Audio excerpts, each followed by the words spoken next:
Assalamualaikum warahmatullahi wabarakatuh. Nama saya Eka Zulfianita.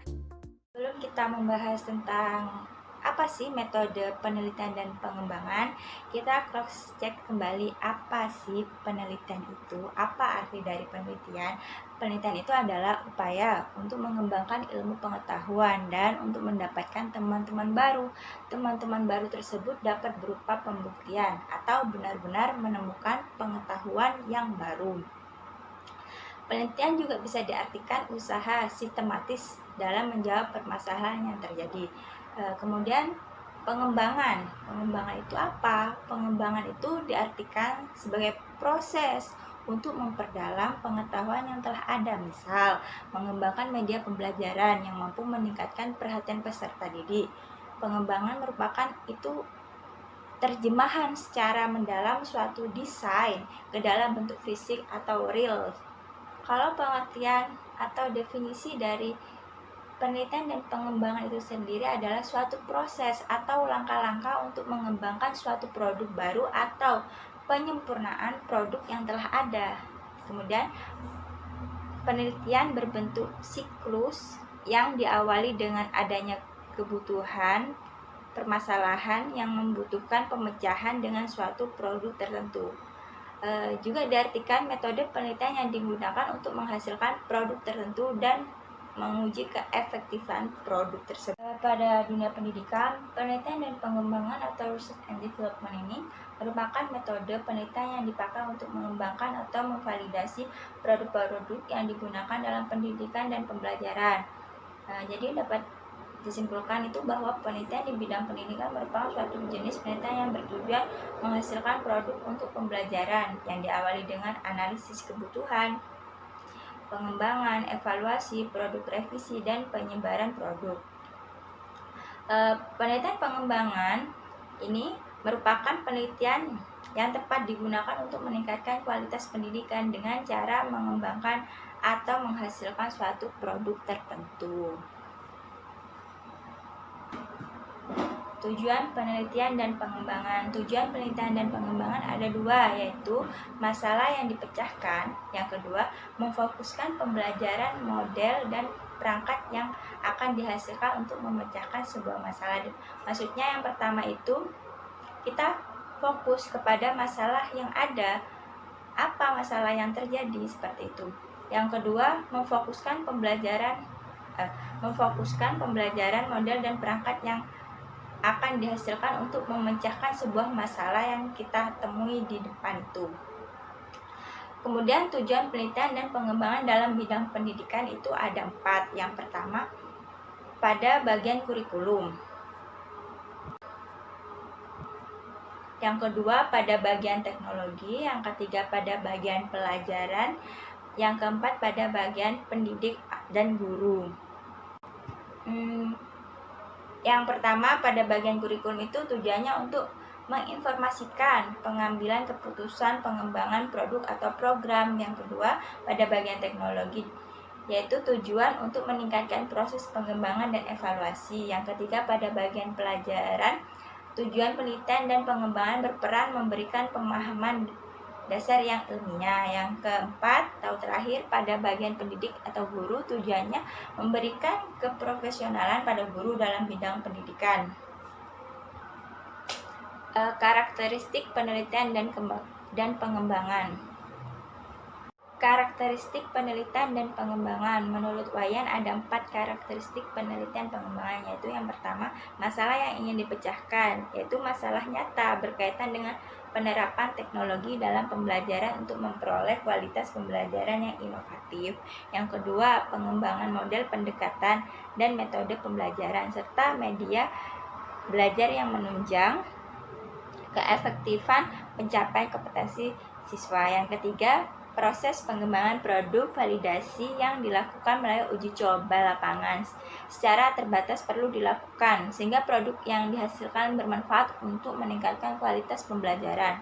Yang keempat, proses pengembangan model pendekatan, modul, metode, dan media pembelajaran dilaporkan secara sistematis sesuai dengan kaidah penelitian yang mencerminkan originalitas. Kemudian Karakteristik penelitian dan pengembangan dalam bidang pendidikan menjelaskan bahwa ada 4 ciri utama di dalam penelitian research and development ini. Yang pertama yaitu melakukan studi penelitian awal untuk mencari temuan penelitian yang berhubungan dengan produk yang ingin dikembangkan. Yang kedua yaitu mengembangkan produk berdasarkan hasil temuan penelitian awal. Yang ketiga, dilakukan pengujian lapangan dalam situasi senyata mungkin di mana produk tersebut nantinya akan digunakan. Yang terakhir atau yang keempat, melakukan revisi guna memperbaiki kelemahan-kelemahan yang ditemukan pada tahap-tahap pengujian lapangan. Metode pelaksanaan penelitian dan pengembangan. Ada beberapa metode yang digunakan dalam penelitian dan pengembangan, yaitu di sini saya akan menjelaskan tentang 3 metode. Yang pertama, 1. Metode deskriptif. Metode deskriptif ini merupakan penelitian awal untuk menghimpun data mengenai keadaan yang ada. Kondisi ini mencakup kondisi produk yang sudah ada untuk dibandingkan dengan produk yang akan dikembangkan, kondisi pihak pengguna, misalnya sekolah, guru, dan pengguna lainnya, kondisi pendukung dan penghambat peneliti dan pengembangan. Yang kedua, metode evaluatif. Metode evaluatif ini digunakan untuk mengevaluasi produk dalam proses uji coba pengembangan suatu produk.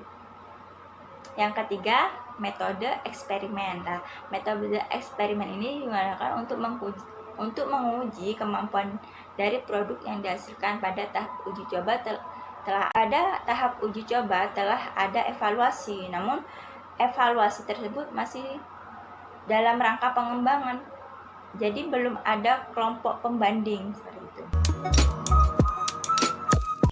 Assalamualaikum warahmatullahi wabarakatuh. Perkenalkan, saya Alma Prati Husain, mahasiswa Pasca Sarjana PGMI UIN Sunan Kalijaga, Yogyakarta. Di sini saya akan melanjutkan materi penelitian dan pengembangan yang telah disampaikan oleh rekan saya, Eka Zulfianita. Kita masuk kepada pembahasan langkah-langkah penelitian dan pengembangan. Yang pertama adalah kita menentukan potensi dan masalah. Yang kedua, kemudian pengumpulan data. Yang ketiga adalah desain produk. Yang keempat adalah validasi desain. Yang kelima, kita revisi desain. Yang keenam adalah uji coba produk. Ketujuh, revisi produk. Kemudian kedelapan, uji coba pemakaian produk. Kemudian yang kesembilan, kita melakukan revisi produk kembali setelah melihat kelemahan-kelemahan ataupun kekurangan yang ada. Nah, kita sudah yakin dengan produk kita sudah efektif atau efisien, kemudian kita melangkah pada langkah atau tahap terakhir, yaitu produksi massal. Baik, saya akan menjelaskan satu persatu mengenai langkah-langkah penelitian pengembangan R&D. Yang pertama tadi adalah kita harus mencari potensi dan masalah. Nah, potensi sendiri adalah segala sesuatu yang bila didaya gunakan, dia akan memiliki nilai tambah. Sedangkan masalah itu adalah penyimpangan atau kemudian terjadinya perbedaan antara harapan dengan kenyataan. Nah, antara potensi dan masalah ini gitu ya, di dalam sebuah penelitian harus diperoleh dengan data yang empiris. Kemudian langkah yang kedua adalah pengumpulan data. Nah, pengumpulan data itu adalah peneliti melakukan pengumpulan berbagai informasi yang bisa dijadikan sebagai penguat ketika dia ingin membuat sebuah produk atau kemudian sebuah penelitian. Nah, tujuan pengumpulan data sendiri yaitu menemukan konsep-konsep atau landasan untuk memperkuat produk yang akan dia teliti atau yang akan dia buat. Pada tahap pengumpulan data, setidaknya ada 2 hal yang kemudian harus kita perhatikan, yaitu studi literatur dan studi lapangan. Langkah yang ketiga dari penelitian pengembangan yaitu desain produk. Untuk menghasilkan produk baru, pada penelitian dan pengembangan diperlukan adanya rancangan. Nah, rancangan ini mencakup 3 hal. Yang pertama adalah tujuan penggunaan produk, yang kedua siapa pengguna produk tersebut, dan yang ketiga adalah deskripsi komponen produk dan penggunanya. Nah, selanjutnya yang keempat adalah validasi desain. Validasi desain adalah proses kegiatan yang bertujuan untuk menilai apakah rancangan produk baru lebih efektif dan efisien dibandingkan dengan yang lama. Yang kelima adalah revisi desain. Nah, kita harus merevisi desain kembali untuk melihat untuk memperbaiki kelemahan-kelemahan yang ada. Yang keenam adalah uji coba produk. Nah, uji coba produk ini jadi ketika kita itu ingin mendesain sebuah produk, maka tidak dapat langsung diuji coba gitu. Jadi kita harus membuat dulu barangnya jadi atau produknya jadi terlebih dahulu, baru kemudian dilakukan uji coba gitu. Nah, kemudian yang ketujuh, merevisi produk kembali. Kenapa harus direvisi kembali? Karena pada saat uji coba tadi gitu ya, ditemukan kelemahan, maka dilakukanlah revisi kembali gitu agar produk yang dibuat semakin baik gitu. Nah, yang kedelapan adalah uji coba pemakaian. Setelah pengujian terhadap produk yang dihasilkan sukses, kemudian langkah berikutnya yaitu produk akan siap untuk dicoba atau kemudian dipakai atau kemudian diterapkan dalam kehidupan nyata gitu, atau kondisi nyata di ruang lingkup yang luas. Kemudian selanjutnya merevisi produk kembali gitu, sehingga setelah uji coba pemakaian kemudian ternyata masih ada kelemahan, direvisi kembali produk tersebut. Selanjutnya benar-benar yakin bahwa produk itu sudah efisien, efektif dibandingkan produk sebelumnya. Barulah langkah terakhir yaitu pembuatan produk massal. Ada beberapa model penelitian pengembangan atau R&D. Yang pertama adalah model Analyze, Design, Develop, Implement, and Evaluate. Model ini biasa disingkat dengan model ADI. Model ADI ini digunakan untuk menghasilkan produk tertentu. Ada 5 tahapan yang digunakan dalam model ADI ini. Kemudian yang kedua adalah model Dick and Carey. Model Dick and Carey merupakan model prosedural yang bertahap dan sistematis. Nah, model ini tahapannya atau langkahnya ada 10 langkah. Kemudian model Brock and Gall, model ini menggunakan alur air terjun.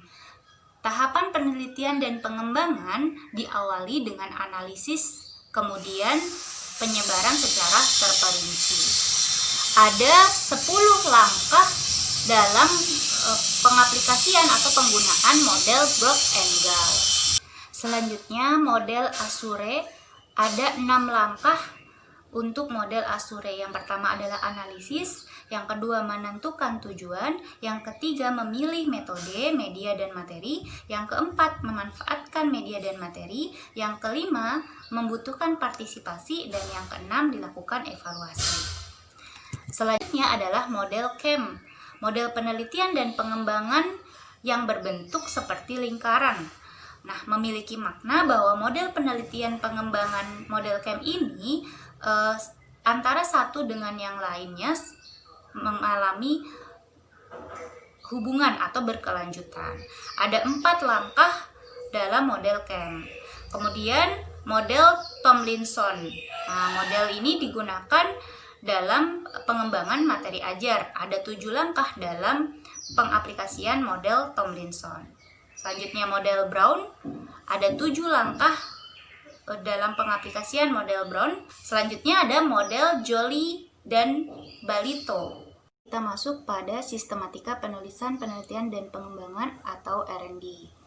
Ada halaman judul, abstrak, pengantar, daftar isi, daftar gambar, bab 1 pendahuluan, bab 2 landasan teori, kerangka berpikir dan pengajuan hipotesis, bab 3 prosedur penelitian, bab 4 hasil penelitian, bab 5 kesimpulan dan saran, daftar pustaka, lampiran instrumen, lampiran data, dan lampiran produk yang dihasilkan.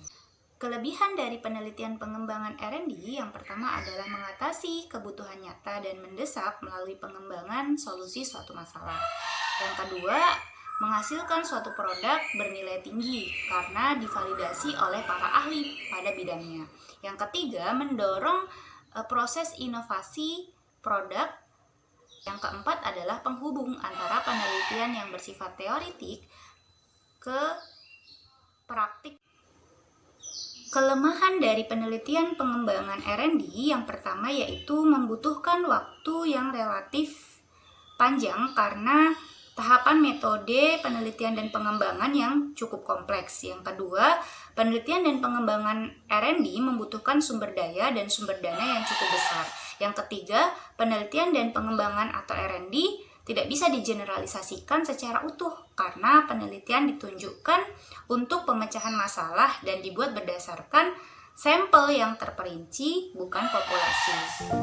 Sekian pembahasan terkait penelitian pengembangan Research and Development atau R&D dari kelompok kami. Kurang dan lebihnya